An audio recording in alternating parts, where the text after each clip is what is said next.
al marchar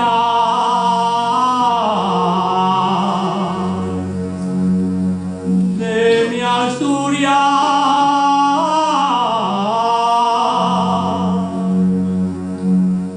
le dije a mi madre que no me esperara,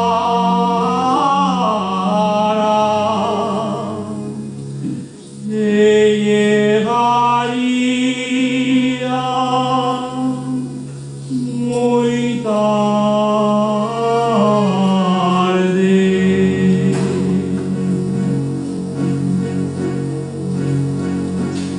De mi Asturias yo partí, siendo un niño a tierra extraña,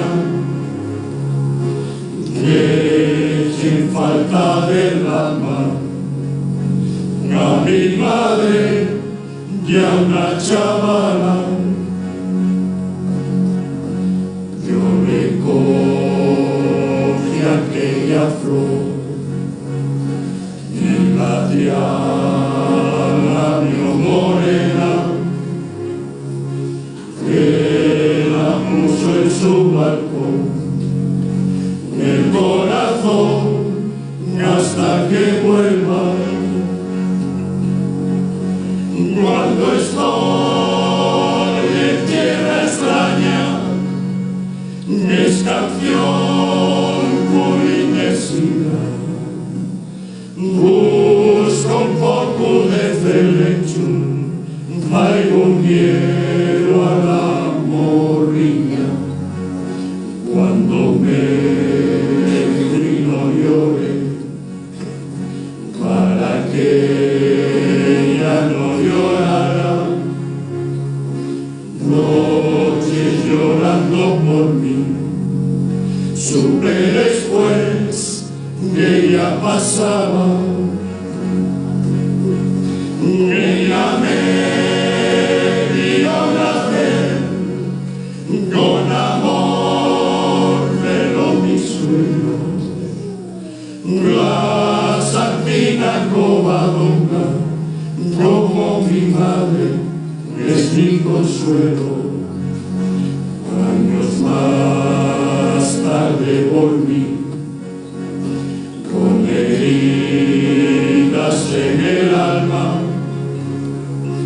con su amor ella jugó, lo que el que cual los dos quitaran.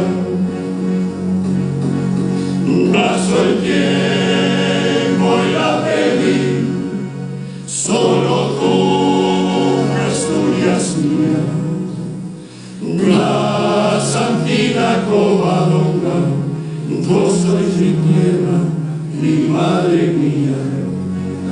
Eres tú, Asturias mía, campo, mar, valle y montaña.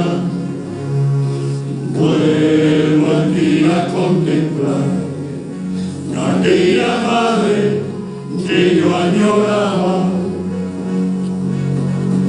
a cantar rico y montañas, y el que bebe una sidrina, y el que ama una asturiana, ama su tierra y a toda España. En tu costa y en tus minas llora mi alma asturianina. Cuando estoy en tierra extraña, pienso en mi madre y en mi tierra.